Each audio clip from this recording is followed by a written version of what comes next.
মাছ নিয়ে আসছে, পাঙ্গাস মাছ কেটে ধুয়ে না করব।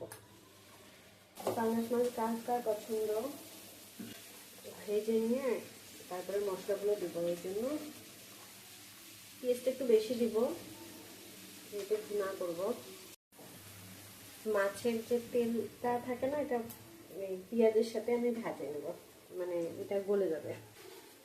মাছগুলো কি পাক করতেছো? এই যে মাছ একটু ঝাল ঝাল করে করিও। ঝাল করব, কিন্তু বাবু যে আবার ঝাল খাইতে পারবে। আচ্ছা করবো এখন, হালকা, বেশি ঝাল দেওয়া যাবে না, হালকা দেবো এখন। ঝাল না দিলে তো পাঙ্গাস মাছ মজা লাগে না। মাছ ধোয়ার সময় যে কেঁচালটা করলা, মশলাটা দিয়ে দিলাম আমি।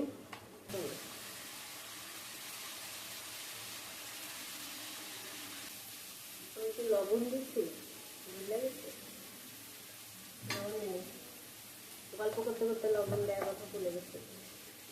মাছটার গন্ধটা থাকবে না, এর জন্য ভালোভাবে কষাই নিতে হবে। আসলে সবসময় তো ইচ্ছা করে না অত সকালে উঠে রান্না করে আবার অফিস করা, এই জন্য মাঝে মধ্যে একটু এরকম, মাঝে মধ্যে না, এখন আমি একটু ভালোই গ্যাপ করি। সব কিছু আসলে মেনটেন করা, আবার যতটুকু টুকটাক কাজ করতেছি ফেসবুকে, সেগুলো দেখা যায় রাতে একটু হলেও কাজ করতে হয়, আর তখন ঘুমটা ক্লিয়ার হয় না, আর সকালে উঠাও যায় না। দেখা যাক কীভাবে কী হয়, জানি না কতদূর থাকতে পারবো, কতদিন থাকতে পারবো, চেষ্টা করতেছি। এখন বাকিটা আল্লাহ ভরসা। মাছগুলো এখন একটু এই মশলার সাথে কষায় নিয়ে তারপরে আমার যতটুকু পানি লাগবে, মাছটা একটু কষায় না গেলে তো ভালো লাগবে না। পাঙ্গাস মাছ অনেক দিন পর খাওয়া হবে আমাদের আসলে। এখন বেশি একটা খাই না, আগে খুবই ঘন ঘন খাওয়া হতো, এখন কম খাওয়া হয়।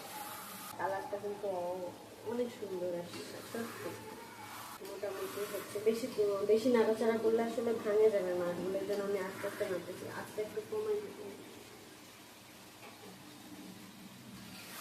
এখানে আমি লাস্টে একটু ধনিয়া পাতা দিয়ে দেবো, ধনিয়া পাতাটা দিলে ফ্লেভারটা একদম চেঞ্জ হয়ে যায়। মোটামুটি আমার হচ্ছে কষানো শেষ, আমি আর একটু নাড়াচাড়া করবো না, আমি একটু পানি দিয়ে দেবো, যতটুকু পানি লাগবে, গরম পানি। আমি এখানে গরম পানি আগে থেকে করে রাখছিলাম। গরম পানিটা দিলে কি হয়, যে কোনো তরকারিতে গরম পানি ব্যবহার করতে হয়। গরম পানি ব্যবহার করলে তরকারিটা হচ্ছে